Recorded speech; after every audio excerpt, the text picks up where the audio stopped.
Hello, kids. Before I tell the rules, we have a new kid. She was eating some old things on the street. That's okay. We can make it work. Are you okay, Joanna? Yeah, I'm okay. Okay, kids, time for the rules.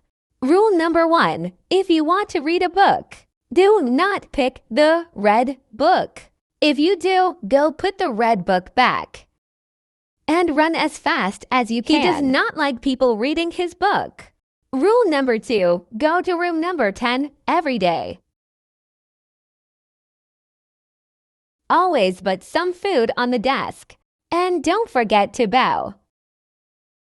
But if you don't, you will fall in a hole and never be seen again. Rule number 3, always eat food every day and don't be late. Rule number 4, if you feel like someone is behind you, just don't mind it. But if you do, he will eat you. But if he calls you, don't worry, you can look behind you. He just wants to give you something. And last rule before you go to bed, don't be mean to me or mother, or else you will pay.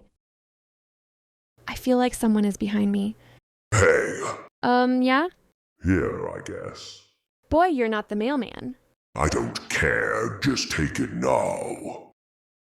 Will, got to go and don't follow me because that's creepy.